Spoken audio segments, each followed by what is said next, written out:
Halo semuanya, PTT Harana Kaisar akhirnya update lagi nih. Sekarang kita masuk ke episode 574. Meskipun muncul tengah malam, Mimin tetap gas lanjutin ceritanya. Di episode sebelumnya, Xiaoyan telah membantai 5 kader raksasa roh api dan mengumpulkan 8 anak api pemusnah dengan kecepatan tinggi, membuat King Tang dan King Wuya tak mampu menyaingi. Ketika api di sekitar semakin kuat, Xiaoyan memutuskan menyelami kedalaman lautan api penyucian sendirian demi mencari inti api pemusnah. Di sana, ia menyadari bahwa hukum penghancuran dari api ini sangat ekstrim. Bahkan anak api miliknya bisa habis setelah digunakan. Saat ia mulai memahami kekuatan itu, sosok perempuan misterius memanggilnya. Suaranya menggoda, menawarkan ratusan anak api jika Xiaoyan bersedia turun lebih dalam. Namun, dia tetap curiga.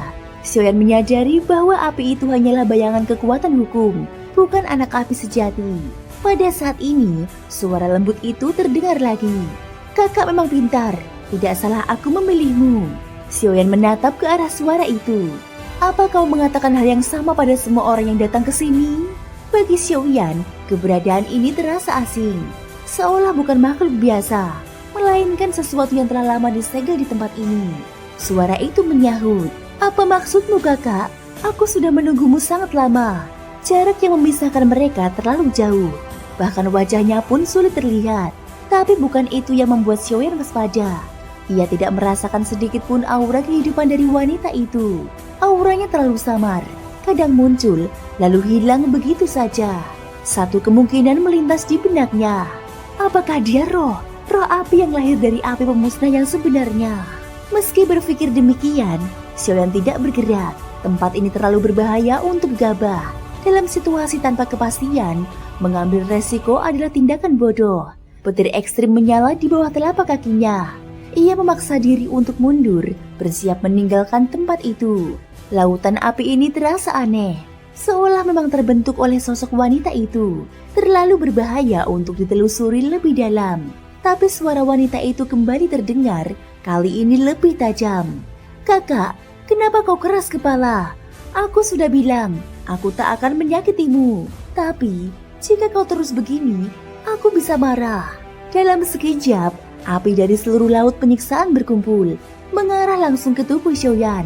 Celaka, sepertinya aku benar-benar telah mengganggu sesuatu yang tak seharusnya.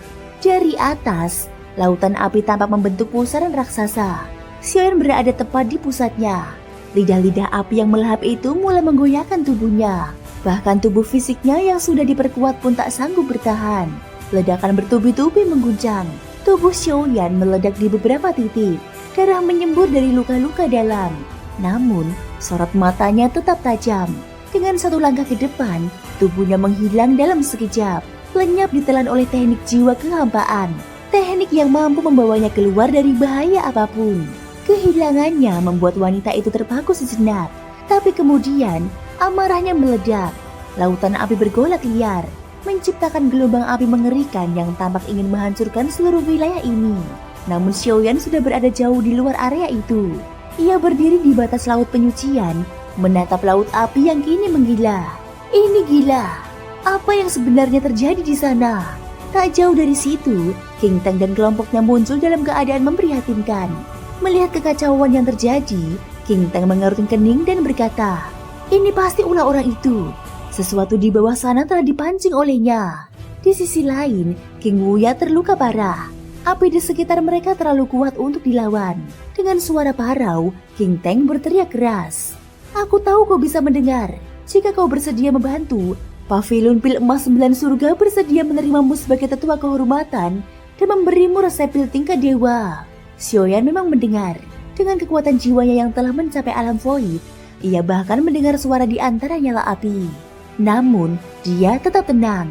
Dalam hatinya menimbang, apakah pantas membantunya atau biarkan saja api itu menghancurkan mereka. Dengan kekuatan api di sini, mereka pasti mati dan inti api mereka akan menjadi miliknya. Tapi kemudian dia berpikir, kalau aku membunuh mereka, bukankah akan memicu konflik dengan Pavilion Pil Emas? Apalagi, dunia Sensi sudah mulai kacau karena perang antara Sensi dan Taisu. Tidak perlu menambah musuh lagi.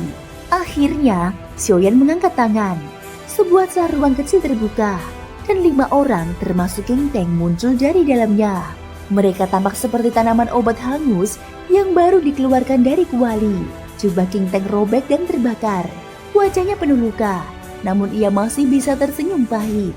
Ia membungkuk ringan dan berkata, "Terima kasih atas pertolongannya, saudaraku. Aku King Teng dari Pavilion Pil Emas. Jika tak keberatan, silakan datang ke dunia langit dan menjadi tetua kehormatan kami." Xiaoyan mengangguk pelan. Ia menerima tawaran itu tanpa pikir panjang. Tempat singgah selalu berguna di masa depan. King Teng lalu bertanya dengan hati-hati, "Saudara, apakah kau menemukan sesuatu di dasar laut penyucian?" Pertanyaan itu disampaikan dengan nada menguji, seolah ingin tahu sejauh mana Xiaoyan terlibat. Namun, Xiaoyan menjawab santai, "Tidak tahu, aku pun hampir mati di sana. Tapi aku berencana masuk lagi." Tanpa menunggu reaksi, ia langsung melangkah kembali ke dalam kedalaman. King Teng tertegun, wajahnya penuh keterkejutan. Hampir mati, tapi sekarang dia kembali masuk. Apakah itu artinya semuanya benar-benar bukan ulah dia? Xiaoyan sudah kembali ke tempat semula. Kali ini ia menjaga jarak, namun tetap berbicara lantang. "Aku tidak tahu siapa atau apa kau sebenarnya. Tapi jika kau berniat menyakitiku, kau tak akan bisa menghentikanku." Sosok wanita itu mendadak tenang, amarahnya mereda. Suara itu kembali terdengar lembut, tapi tetap menyimpan tekanan yang membuat hati bergidik. "Kakak, aku hanya ingin keluar dari sini. Sudah terlalu lama aku dikurung." Xiaoyan mengernyit, lalu bertanya, "Apakah kau roh api dari api pemusnah?" Sosok itu mengangguk pelan. "Aku lahir bersama api pemusnah sejati, tapi aku tidak bisa bebas. Aku dikurung oleh Tuhanku di kehidupan sebelumnya." Xiaoyan menghela nafas, lalu bertanya dingin, "Jika aku membantumu keluar, bagaimana kau bisa membantuku?" Suaranya terdengar waspada. Dia tahu makhluk seperti ini tak boleh dipercaya begitu saja. Wanita itu menjawab dengan lembut, "Kakak, aku bisa merasakan api lain di dalam tubuhmu. Hanya dengan kekuatan mereka, kau bisa membebaskanku dari rantai ini." Xiaoyan berpikir sejenak, namun alih-alih bertindak sendiri, ia memanggil avatar keabadian fisiknya untuk mendekat. Dirinya sendiri tetap berjaga di belakang. Perlahan, avatar itu mendekati sosok tersebut, dan barulah wujud wanita itu terlihat jelas.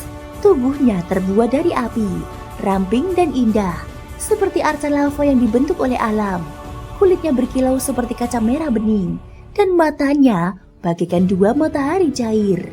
Ia terbelenggu oleh 2 rantai api yang melilit lengannya.